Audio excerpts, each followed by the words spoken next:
Acho que agora já estamos no ar. Já. Já.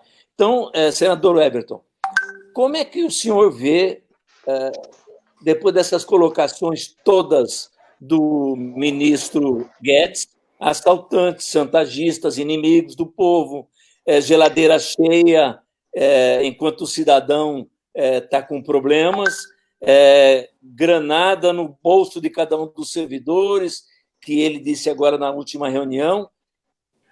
Como o senhor vê, neste momento, as políticas públicas e o serviço público para o cidadão?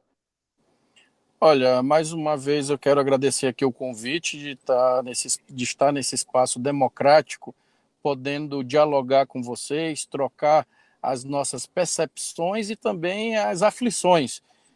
O serviço público no Brasil, ele vem sendo de forma gradativa, se a gente buscar aqui um pouquinho mais para trás, já há alguns anos, aos poucos ele foi sendo incentivado a criminalização dele. E aí você cede um para pauta, cede em outra, você vai cedendo em várias outras, e quando pensa que não, a gente deixa a conta sempre para o menor, e esse menor, além de estar pagando uma árdua conta e carregando um árduo fardo, ele acaba sendo taxado como privilegiado, como se fosse uma nata que tivesse ali só sendo sustentada por uma nação, que é um grande equívoco, uma grande mentira e uma grande injustiça. Primeiro, porque basta ver, dentro dessa crise, ajudando, direto ou indiretamente, os servidores estão aí dando a sua contribuição, ajudando a pensar soluções, ajudando a pensar o país.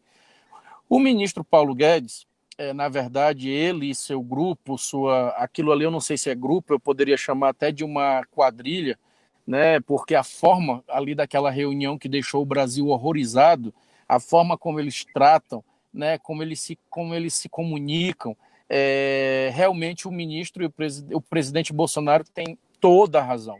Ele diz ali que se ele não fosse presidente, nenhum dali seria ministro. E claro que não seria, até pelo baixíssimo, não só nível, mas compromisso, né, comprometimento com a agenda do país, a agenda pública, e ali de nacionalismo, ali de país, de brasileiros, faltou quase todos ali deixaram muito a desejar. Então, na hora que você vê uma reunião ministerial, já com uma crise anunciada, já com muitos mortos no Brasil, a gente perceber ali a forma como eles estavam tratando, é como se fosse um outro Brasil e ainda fosse uma guerrinha ali para se chegar ao poder. Eu vim do movimento estudantil e confesso a vocês que até nas plenárias minhas do movimento estudantil, olha que eu fui presidente da UMES, fui dirigente da União Brasileira de Estudantes Secundaristas, fui da UNE, mas eu nunca vi um nível de uma reunião tão baixo e, além de tudo, tão sem comprometimento como aquela dita reunião ministerial comandada pelo presidente da República. O ministro Paulo Guedes, com carta branca que tem Bolsonaro, ou deve muito a ele, ou ele realmente é refém daquela agenda, o ministro Paulo Guedes, mais uma vez, ele já mostra o que não nos deixa surpreso, que é, além de uma articulação, um enviado do alto capital e do mercado para a administração pública para poder desmontá-la, com uma agenda muito forte de privatização, uma agenda entreguista. Vejam lá que ele desmerece os pequenos e os médios. Ele diz que para salvar o Brasil tem que ajudar apenas os grandes, que eles que têm condição. Ele vem de forma até criminosa tentar entregar instituições como o Banco do Brasil, como a Eletrobras e como outras que são riquezas do povo brasileiro. Vocês sabem mais do que ninguém que o Brizola já dizia isso, que não adianta você ter um Estado que fale de números, de superávit ou de déficit, um Estado que a sua riqueza de verdade não seja olhada, que é o povo. Então, o povo, ele mais do que nunca, ele tem que ser visto. Então, eu queria aqui no início dessa live dizer a vocês que nós estamos, claro, muito espantados, mas ao mesmo tempo preparados para um bom combate. Esse combate, eu acho que tivemos uma vitória importante no dia de hoje, quando o ministro da Economia, quando o ministro da Educação, ele consegue ter uma derrota por unanimidade no Congresso. O próprio governo não teve condições de defender no voto à convocação do ministro, e aí, com isso, ele é convocado para que a gente possa começar a apertar o cerco. Eu penso que a gente tem que começar a definir uma estratégia de ataque.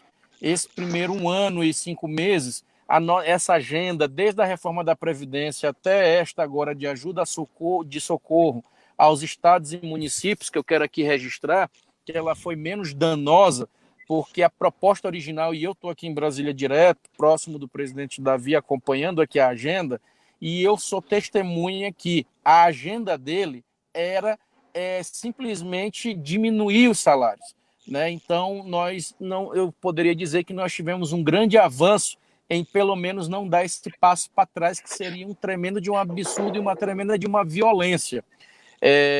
E essa ajuda dos estados e municípios, ela é mais do que necessária, até porque os senhores e as senhoras sabem que nós corremos o risco aí de, a partir de agora, de maio, conversando com a CNN, a Confederação Nacional dos Municípios, CNM, que a partir de maio agora, se essa ajuda não chegar, nós já vamos ter um monte de municípios que vão atrasar a folha de pagamento, porque realmente a arrecadação caiu de forma bastante significativa. Então, de toda forma, nós tivemos aí projetos importantes, mas muitos deles prejudicados, né? O nosso servidor, o trabalhador e quem a gente sabe que de verdade ajuda esse país.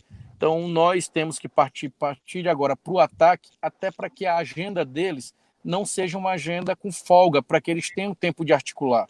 E aí, claro, vem a dúvida de que forma que nós vamos fazer isso. No meio de uma pandemia, não dá para você levar a multidão para a praça e pressionar nos aeroportos ou lá em Brasília.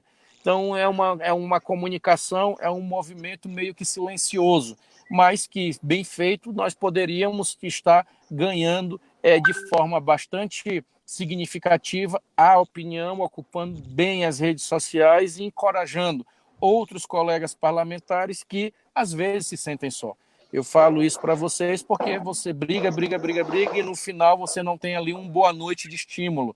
E aí parece que você está falando sozinho, né? Então é sempre bom um lembrar o outro que é uma luta que não é uma luta solitária e que você não está falando sozinho. Isso no meio desses malucos, dessa turma que beira o fascismo, isso é muito importante porque nós sabemos que este momento difícil, com a turma que tenta impor a ditadura do pensamento único, não é fácil. Você precisa sempre estar atento a todos os tipos de movimentos desses que não aguentam sequer serem questionados. Imagine serem derrotados democraticamente em um determinado ponto de vista ou em uma agenda. Vocês viram ali na agenda da reunião ministerial, no vídeo que foi divulgado para toda a sociedade brasileira, ali a fala do senador Rogério Marinho, do MDR. Eu prestei bastante atenção, perceba que ele fez um contraponto ao Guedes naquela reunião. E o Guedes, no final, ficou muito chateado ali. Você percebe claramente que ele não aceita ser sequer questionado. Imagine ter um contraponto e falar ali de dogma ou de qualquer outra coisa da questão do ponto de vista ali isolado ou único de um só ser. Então, o Guedes está aí muito claro num compromisso que ele tem com todos os banqueiros, com todo o mercado financeiro, não é só do país, né? Nós sabemos que tem gente de fora de olho nesse momento frágil que o Brasil está vivendo, porque com o dólar aí à beira dos R$6 e a nossa moeda totalmente vulnerável e desvalorizada, é óbvio que tem muita gente de fora aí pronto que está articulando a entrada com muita força em setores estratégicos do nosso país. E aí, infelizmente, o Brasil deste tamanho, com dimensões continentais, com milhões de brasileiros, ele infelizmente tende a ser um país muito fragilizado, principalmente na nossa correlação de forças, do que a gente já pôde falar aí de economias potentes como a 8ª do mundo ou como um dos 20 mais desenvolvidos do mundo. Então, essa é a minha consideração que eu queria fazer e estou aí à disposição de vocês. E mais uma coisa importante, a mais importante. A minha mãe é professora do estado do Maranhão, então eu sempre digo para o Adroaldo, que é o meu chefe de gabinete, que tem dialogado muito com vocês, eu sempre digo assim, Adroaldo, essa matéria aqui do servidor público, mesmo que eles não quisessem, eu tenho que atender porque eu tenho juízo. Se eu chegar lá no Maranhão, não estando do lado dos servidores, a minha mãe me pega lá e aí dá problema. Segundo o Guedes, a sua mãe tem um altíssimo salário para dar aula, né? O professor cheia, é bem pago no Brasil. Pois é. Para quem entrou aqui na nossa live agora há pouco, nós estamos conversando com o senador Wellington, do PDT, lá do Maranhão, e passo agora para uma pergunta da nossa secretária-geral, Silvia.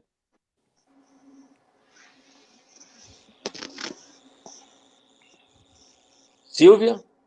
Oi, o meu está falhando bastante. Bom, senador, ainda bem que aqui no Nordeste a gente sabe que manda quem pode, obedece quem tem juízo, e o senhor tem juízo. Eu também sou filha de professora e sei muito bem o que é ter juízo. Nós vivemos um momento muito difícil, nós temos muito orgulho da sua representação, mesmo eu não sendo maranhense, sou cearense, no Senado. Essa atuação foi excelente, a convocação do ministro da Educação e a desqualificação do corpo dos ministros do presidente da República é uma coisa que traz uma dor muito grande a todos os brasileiros, uma preocupação enorme, porque a desqualificação não permite que eles façam uma gestão boa para o país. E aí nós ficamos na dependência da atuação dos servidores públicos que vêm sendo massacrados, que vêm sendo marginalizados, mas apesar de tudo, nós estamos resistindo, nós vamos lutar, nós estamos juntos nessa guerra e gostaríamos de dizer que a pública está ao seu lado para o que precisar, numa campanha de internet, numa campanha de WhatsApp, a campanha que for para que a gente resista e possa fazer desse país um país mais justo, com menos desigualdades sociais. Essa pandemia, ela agrava as desigualdades de forma abrupta, porque nós não estamos no mesmo barco, nós estamos enfrentando o mesmo problema. Eu estou em casa, eu estou bem acomodada, mas quantos não têm uma casa para se esconder dessa pandemia? Então, a pública, ela está aí para defender o serviço público, mas principalmente para colocar o serviço público à disposição da população e um serviço público de qualidade. Senador? Muito obrigado, eu ouvi aqui atentamente e vamos continuar disponível, sempre atentos à agenda do nosso país e à agenda que nós sabemos que não é fácil, principalmente nos dias de hoje, mas estamos à disposição e podem contar comigo. Nós sabemos disso. Passar agora para o Hugo, nosso vice-presidente. Hugo. Boa noite, senador, e boa noite a todos que estão nos acompanhando. Senador, eu acompanho seu posicionamento desde a reforma trabalhista, aquele absurdo, aquela violência toda para com o trabalhador, e percebo, nós temos que fazer, nós servidores públicos, nós temos que fazer uma meia-culpa. Nós esquecemos de ler Sun Tzu e Maquiavel, onde eles dizem que tem que dividir para conquistar. Então, primeiro fizeram aquele absurdo com os trabalhadores da iniciativa privada, com a reforma, e nos separou, nós não reagimos, deixamos isso passar. Agora, aí vem com toda essa violência, né? É como diz o intertexto do Brecht, né? Primeiro levaram os negros, mas eu não estou nem aí, porque eu não sou negro. E então eles usam muito disso, e tem um colega nosso aqui de Minas Gerais que diz que enquanto eles leem O Príncipe, a gente lê O Pequeno Príncipe, e vamos ficando pelo caminho. Mas a minha dúvida, senador, o que fazer nesse momento? Qual seria a nossa... Nós não temos opção, porque se nós olharmos o quadro, nós temos um fascista rodeado de fascistas, e isso está claro dos posicionamentos deles. É só olhar as 14 características do fascismo de Humberto Eco, que vai ver que eles estão em todas. Então, mas qual a opção? Se nós atrapalhar a agenda, essa agenda nazifascista, ou proto-fascista, como gosta de dizer o Ciro, ou tentar derrubar esse governo que aí está. Só que a opção para esse governo que aí está não é nada interessante, né? É igual no Goiás, eles dizem, aquele mesmo ovo da serpente, né? Onde ele coloca para um pássaro chocar e na hora que nasce, come os próprios pássaros. O vice é um ovo de serpente. Então, qual a opção? O que fazer? O que o servidor público tem que fazer agora, na sua concepção? Porque nós não podemos dizer, eu gosto de dizer sempre que eles não são acéfalos, porque quem não tem cérebro não tem maldade. E eles têm a maldade impregnada em todos os seus pensamentos, atos e ações. Mas o que fazer? Qual a saída para nós, trabalhadores da iniciativa pública e privada? Olha, primeiro nós precisamos, assim, bem francamente, no meu ponto de vista, a gente precisa combinar para convidar todos, principalmente os servidores, a sair da sua zona de conforto, né?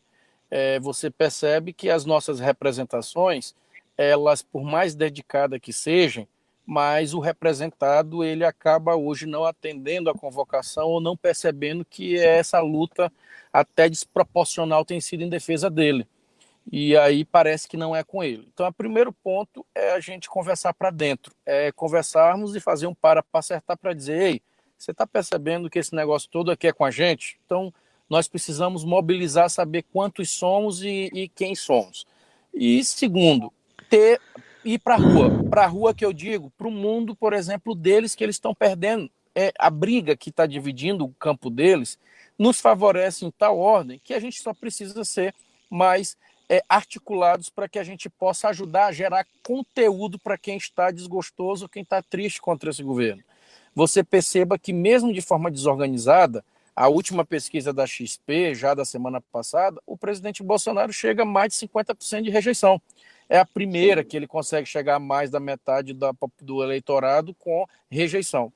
Ele tem lá os seus 20 e poucos por cento do seu eleitorado cristalizado, vamos dizer assim, mas é um eleitorado que aos poucos vai sendo sufocado, e principalmente na hora que você começa a agrupar mais pessoas falando mais alto e tudo. Basta ver o que aconteceu aqui na Asa Norte no domingo, quando ele foi comer o cachorro quente, e tinha mais gente na janela dizendo fora Bolsonaro, batendo panela e xingando, que eles ficaram acuados e saiu. Se ele não tivesse lá a maioria contra ele tinha ficado lá com aquela cara de palhaço que ele sempre gosta de fazer, de deboche, no meio de uma pandemia com um monte de caixões aí enterrados no Brasil afora, e ele fazendo a cara de paisagem dele como se não tivesse acontecendo nada. Então, neste momento que as pessoas começam a ter coragem de enfrentá-lo e debater, é a hora de a gente primeiro começar a reunir um exército grande para também fazer esse contraponto. Porque eles têm robôs, mas nós temos gente, nós temos pessoas que pensam, nós temos pessoas que formulam. Então, o que falta também é cada um criar a coragem para poder começar a fazer esse enfrentamento. Fora isso, sobre o impeachment, apesar do meu partido já ter pedido já o impeachment, o PDT, mas nas minhas discussões internas, claro, fora eu estou descendo cacete, estou pedindo e tal. Mas eu mesmo internamente disse que acho que não era a hora. Por quê? Porque tirar ele para botar o general, um capitão para botar o general, aí é de lascar. Então, se for para ter que ter alguma saída, se tiver que ter alguma saída agora, neste momento, tem que ser via as AIGs, que ele responde lá no Tribunal Superior Eleitoral, que seria a chapa caçada. E caso não desse certo via a Justiça, aí a partir de fevereiro do ano que vem, que aí sim, numa eventual cassação, numa eventual saída dele, teria-se que fazer uma eleição indireta, né? Mas, de toda forma, é muito perigoso tudo isso que a gente está vivendo. Eu mesmo acho que, se a gente conseguiu chegar nos 50%, nós temos que continuar fortalecendo as instituições, mostrando para ele que nós não vamos tolerar nenhum tipo de tentativa de disfunção ou de quebra da ordem democrática, do Estado Democrático de Direito, e ir mais para frente para que a gente possa legitimamente retomar o poder através do voto legítimo, através de uma eleição popular. Claro que, se tratando de um cara que tem todo o cheiro de fascista, tem todo o cheiro de... ele brinca ali e vai testando a nossa paciência em relação a possibilidade de intervenção, a possibilidade de regimes autoritários e tal, é sempre bom a gente ficar muito atento, porque nós acabamos ficando assim sem muita opção. Mas, enquanto a gente não acha a saída correta, não podemos vacilar e temos que, cada dia, conquistar um novo eleitor, conquistar uma pessoa que não votou no nosso campo e esclarecer para eles que a luta agora não é para ajudar candidato A, B ou C, mas é simplesmente para não voltarmos ao que se viveu no Brasil há 40 e poucos anos atrás. Pois é, senador, nós estamos vivendo hoje uma pandemia que está entrando agora nas periferias, nos morros, nas favelas, e cada vez mais um número maior de vidas que se vão, né? É um momento até difícil mesmo. Como imaginar isto se não tivéssemos, por exemplo, um SUS, onde o funcionário público está lá o tempo inteiro, o médico, o enfermeiro, e com baixos salários, né? Com baixos salários, senador. Como é que seria? E nós não estávamos preparados para isso, né? Não, você perceba que o que eu falei no início aqui da nossa live, o que ainda está funcionando e ajuda principalmente nos rincões do Norte, Nordeste e nas grandes periferias do Brasil, é justamente o serviço público que funciona. E são esses profissionais que têm coragem de estar lá expondo a sua vida, de estar mostrando que estão para o que deve e é. E esses que são geralmente os injustiçados, que são vistos aí como os bandidos, que são vistos como os seletos, como são vistos as natas que estão lá com a sua geladeira cheia, como o seu Paulo Guedes adora falar. De toda forma, é necessário que a gente esteja muito antenado e atento, que nós não podemos perder o grande foco, que é, primeiro, barrar as agendas de retrocesso dentro do Congresso, e segundo, tirar ao cidadão de bem, da sua zona de conforto, para que ele comece a participar de alguma forma e dar sua contribuição para a democracia. Bem, a pandemia vai acabar, nós vamos ter um Brasil diferente, né, senador? Imaginamos, pelo menos, que vem um novo mundo, um novo Brasil, e aí vai chegar exatamente no mês de fevereiro, março do ano que vem.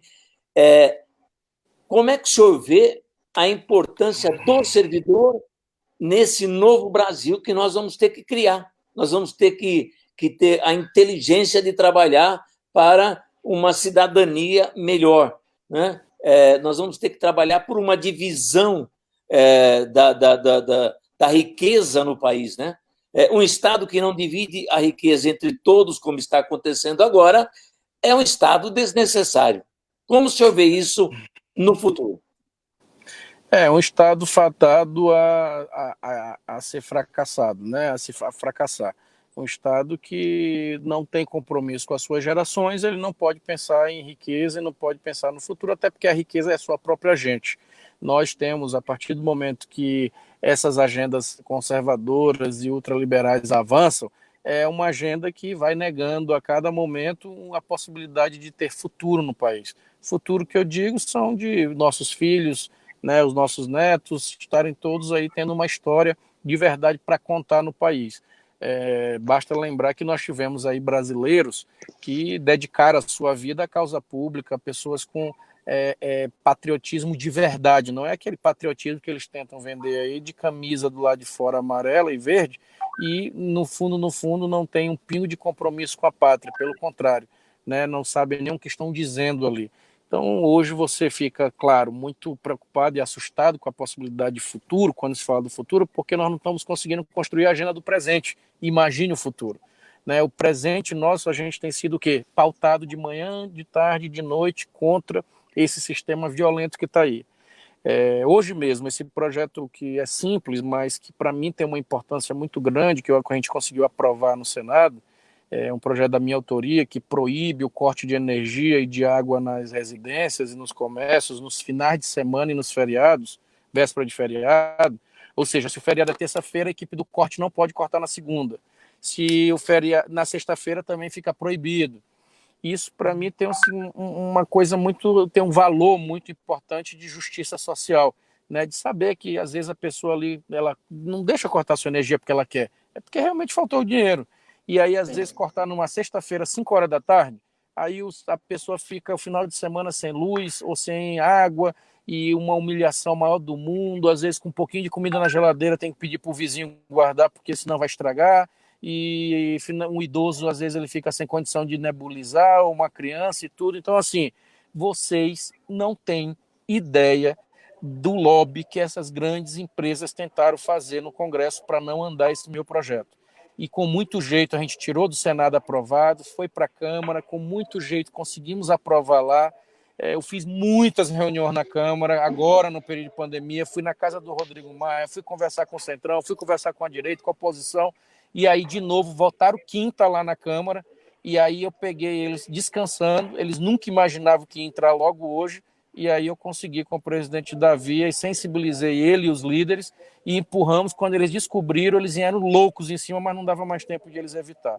Ou seja, cada hora a gente vence, mas se tiver estratégia e persistência. Se não tiver estratégia e persistência, nós vamos ser sempre surpreendidos na agenda negativa. E, ao contrário, nós estamos começando também a impor uma agenda difícil a eles, porque é um sistema muito forte e que nunca imaginou que iria ser derrotado em vários tipos de agenda, como essa de hoje, por exemplo. Senador. Os encaminhamentos. O Hugo, você quer falar? Pode falar, Hugo. Sim, senador, só não sabe da importância, acho que ele caiu. Não caí não, é porque eu estou dentro da live aqui, dentro do carro. Não cai não. Aí eu parei e estou aqui baixando a luz por conta de um carro aqui do lado que passou. Tudo bem. Só não sabe da importância do projeto quem nunca teve a conta de energia ou água cortada aos finais de semana. Eu venho das comunidades e já passei por isso. É humilhante, é muito ruim, é chato. Primeiro porque a energia elétrica chegou na minha casa quando eu tinha já quase 15 anos. E depois ela ser cortada aos finais de semana, e não foi só uma vez. Bom, senador, eu vou usar uma frase do Brizola. Brizola dizia que divididos seremos degraus para a direita subir. É verdade. O senhor, como líder da minoria, não acha que nós tínhamos que ter... O líder hoje da minoria é o senador Randolph, tá? Eu sou o líder... Sim, mas você foi líder... Não, você foi líder da minoria. Foi na Câmara. Foi. Então, não acha que não ter... A esquerda ainda está um tanto quanto dividida, assim como o servidor público também. Nós temos algumas coisas, senador, que, por exemplo, nós não conseguimos falar para a população que a presença do Estado, que o pobre percebe, é só quando o servidor público vai atendê-lo. Nos povos indígenas, agora eu faço questão de falar povo indígena, porque eles não gostam, o ministro da Educação, inclusive, os povos indígenas, eles só sabem que o Estado existe quando o médico vai lá atendê-lo, quando o enfermeiro vai atendê-lo, quando o assistente social vai lá atendê-lo. Não existe outra presença do Estado para esse pessoal que está no subsolo do fundo do poço da pirâmide social. Então, a minha colocação para o senhor é que não estaria na hora de nós mostrarmos isso, mas de uma forma mais contundente, mais junto, ao invés de estar dividido, como o Brizola nos alertou? Sem dúvida. Na verdade, onde é que nós fomos perdendo? Foi justamente nas nossas divisões. E nos momentos onde nós tivemos condição de fortalecer ainda mais a nossa agenda e a luta, o que foi que nós fizemos? Infelizmente, fortalecemos os que não tinham nada a ver com a gente. Alianças meio que temporárias ou casuísticas do momento.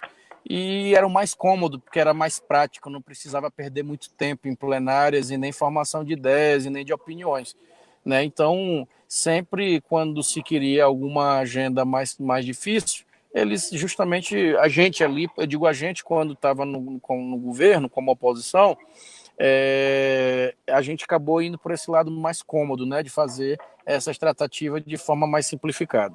De toda forma, com essas divisões, está aí o preço, né, se pagando caríssimo, né? O que me preocupa mais aqui, partindo para o encerramento, que eu peço desculpa a vocês, mas eu preciso já encerrar, mas assim, o que mais me preocupa é a futura divisão que podemos ter em 22, porque a cada momento os líderes dos nossos campos, eles não estão conseguindo sintonizar, e está faltando de verdade líderes no Brasil para de verdade fazer um para acertar, né? Para baixar um pouquinho a temperatura e a gente unir um pouquinho esse campo.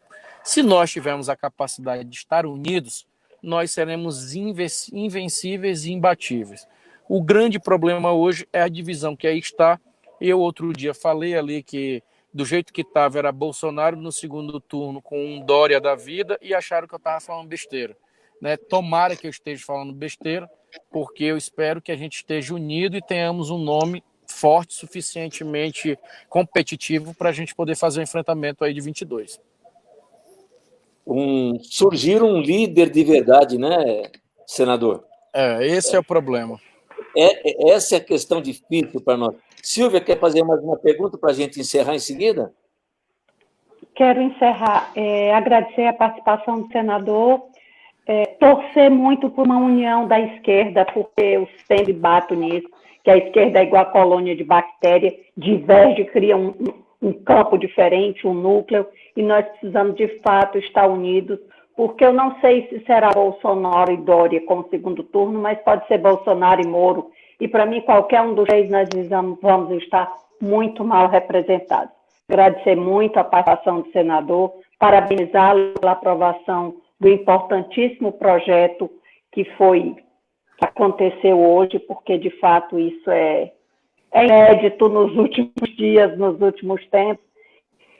E terminar com a frase, não do Brizola, mas de Darcy Ribeiro para Brizola. Darcy Ribeiro dizia que o Brizola, ele poderia não ler tantos livros quanto ele, mas ele lia almas, por isso ele era tão grande.